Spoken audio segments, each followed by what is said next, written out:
Hey guys, I'm back with my very second podcast session. And in the last session, I noticed I use a lot of ands, but it's okay to get a bit anxious when you're doing it for the first time without any rehearsal, without any mic testing, nothing, whatever you have in hand right now.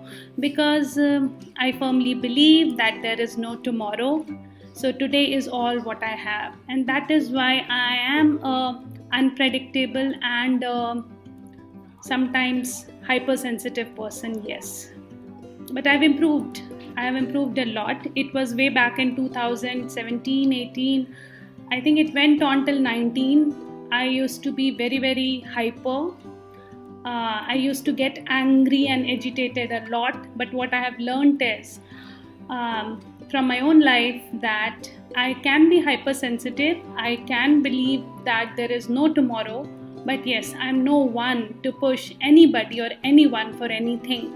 And hence, I think working solo works for me in many ways. Yeah, because then I don't need to push anybody, or nothing is getting stopped or halted because of somebody else's input. Yeah, so in the background, as I say, when there is a music playing, I feel better, I feel confident.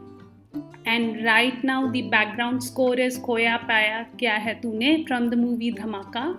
Yes, and I've also reviewed the movie, and it's there on my Facebook page. Yes.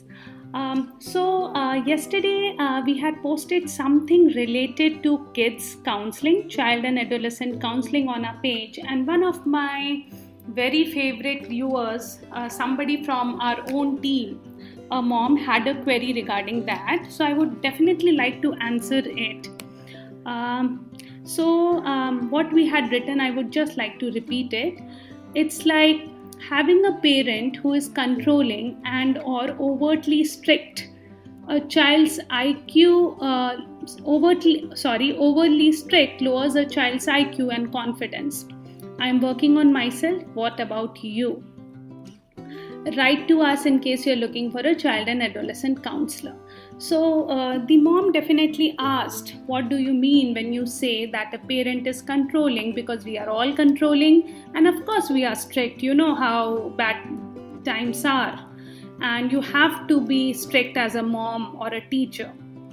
So the image copy was, the way we talk to our children becomes their inner voice. So I would definitely like to answer this by reading a snippet from my favorite book, Between Parent and Child.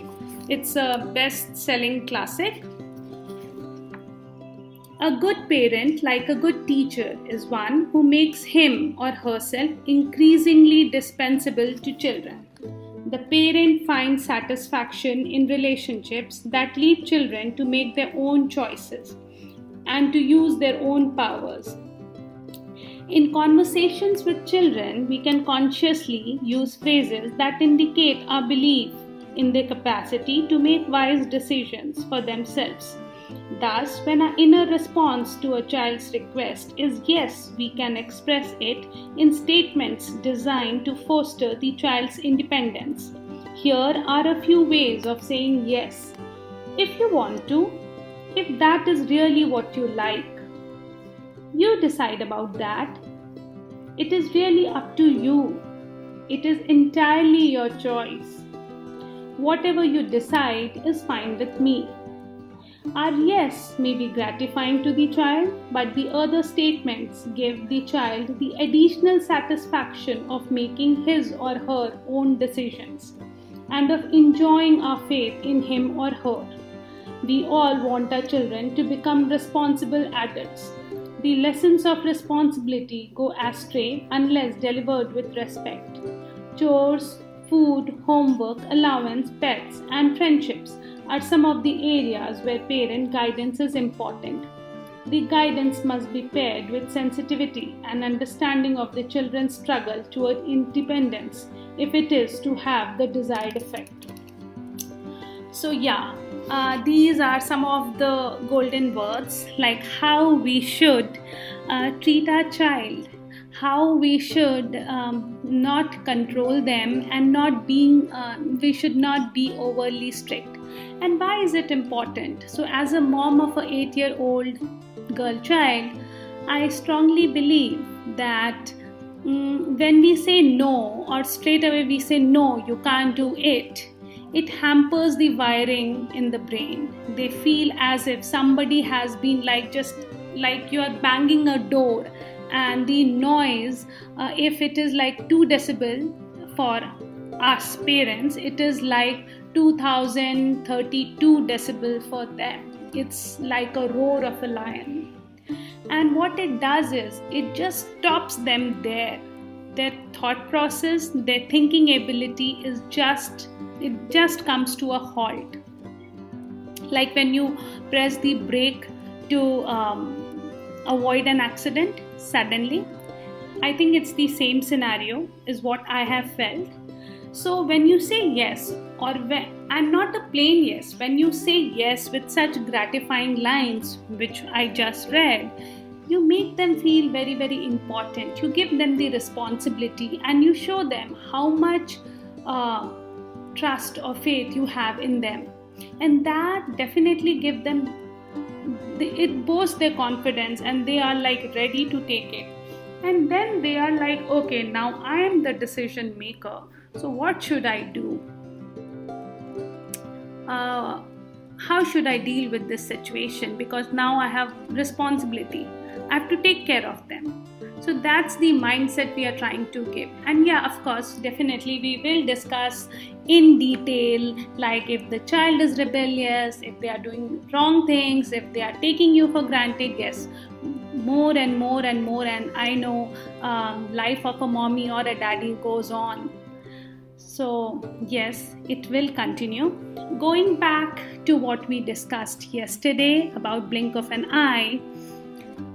Blink of an eye is a dream, and it's a dream where we want everybody to be spontaneous. That's the first thing which comes in my mind when I think of blink of an eye, because life is spontaneous.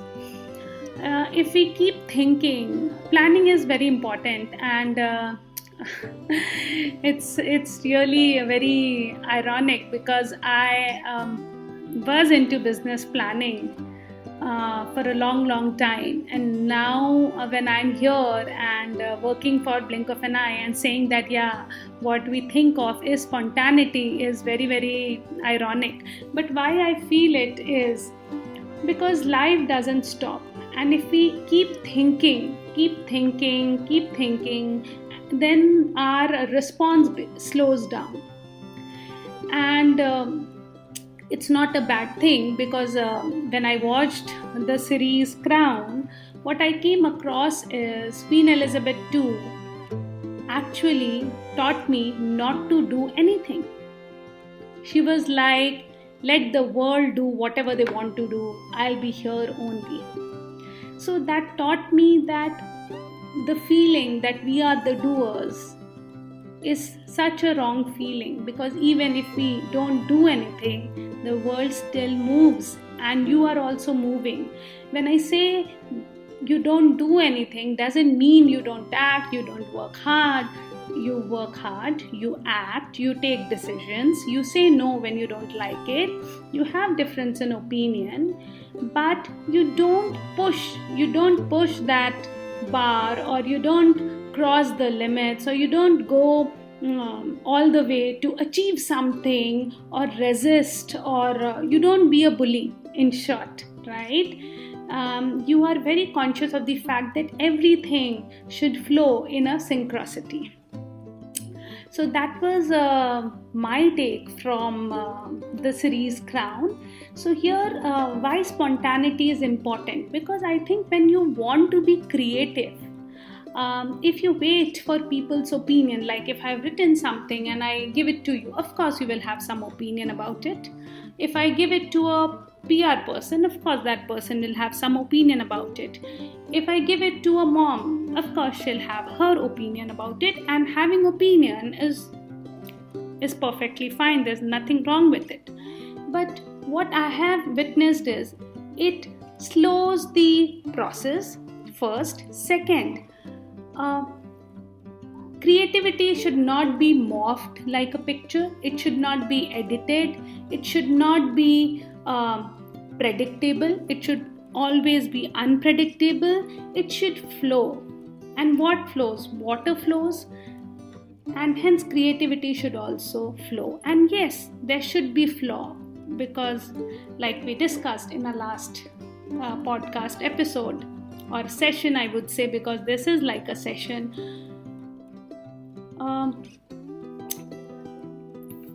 We are not flawless. Everybody has flaws. I know when we break a relationship or when we move on in our life with someone else, we definitely find faults.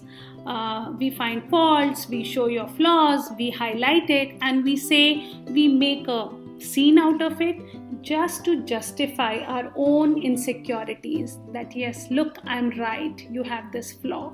But accept that, trust me, everything is full of flaws, and hence our creativity or whatever we present, whatever we speak should be unedited. So I completely believe in everything which is unedited because it's natural. And we should never try to stop the flow. Similarly, with kids, like creativity, the best example is our kids. We should let them flow. Of course, we should be cautious of what they are doing, what they are eating, but we should take good care of their flow. Yeah. If they are doing something, I'm not saying we can't get exhausted or we can't crib about it, but we should definitely give them a little more of everything, if not much. So that was my second podcast episode, and it is 3:47 India time. The day looks gloomy, very, very sad. It's Delhi and it's winters, and I don't like it, trust me. I feel really sad and I get vibes of all the people around me. Yeah, I'm very, very intuitive. I'm telepathically connected to so many souls around, maybe even from the different world. Yeah, I believe in it. So yeah, please post your comments, write to me at preeti@blinkofan eye.in in case you have any queries, and we will definitely talk about it in our next podcast episode. Thank you for having me. Love you all.